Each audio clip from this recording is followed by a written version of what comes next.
All right, let's get to this Brock Osweiler effect, which is not it's not a disease. It's not a name of it. It'd be a good movie title, the Osweiler effect. Yep. Something going on there. No, to me, he's not tagged. They had to tag Von Miller. So Osweiler looks like he could get to the market. And you look at some of the teams that could be in the mix for him. I thought he played well in the trial period that he got there. I think he started like 7 games. Yep. I thought he was very respectable.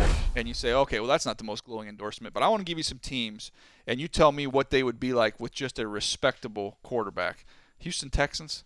Buck, you put a solid quarterback with what they have on defense. What does that look like? I mean, I think it helps them become a legitimate contender in the AFC. They're already there with a defense and an offense that is kind of putting it together with just Nuke Hopkins on the outside.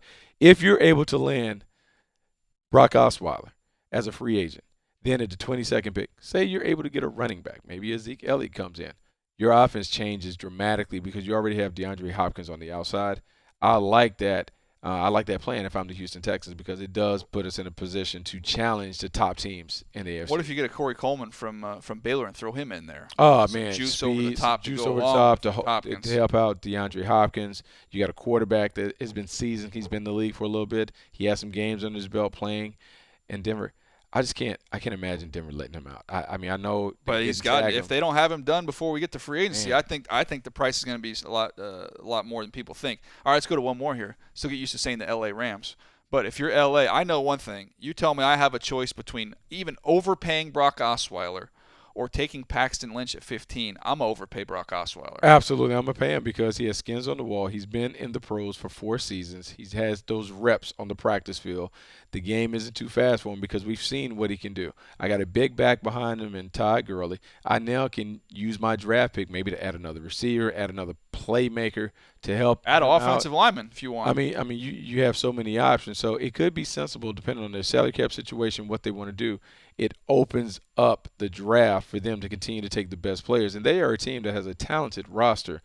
They're missing the most important piece, which is that quarterback that can kind of get them over the hump in that tough division. And if you're Osweiler, look, I know you try and make these football decisions, but man, you think about it from like a branding standpoint.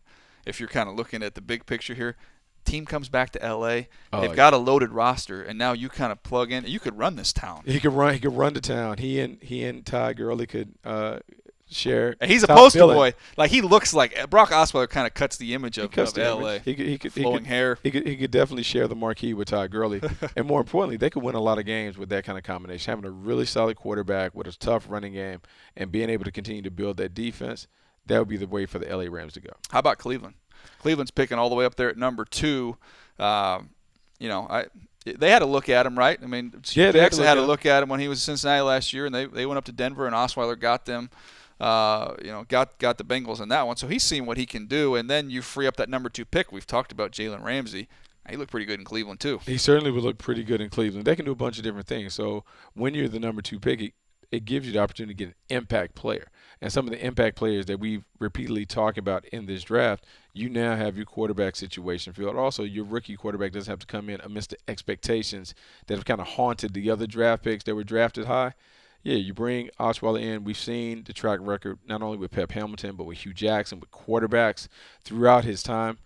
Could be a very, very good move. It depends on the payday. How big is the payday? How big? I think it's going to be. I think it's going to be pretty would it big. be?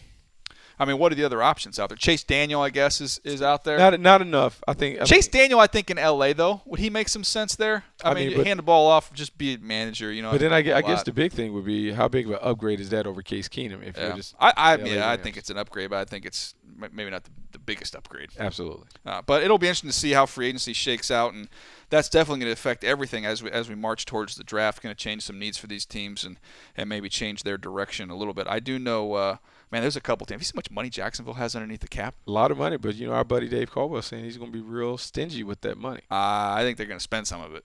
I mean, this is a big year for them. They need to load up on the defensive side of the ball. If they say they go get a corner or something else in free agency, then they get Dante Fowler back, which you mentioned earlier. Now you pick a Miles Jack or a Joey Bosa or whoever else to go in that front 7.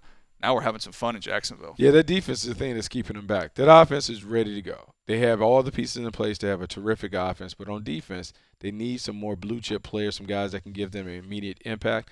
They get those guys, Jacksonville can make a legitimate run. in the AFC South.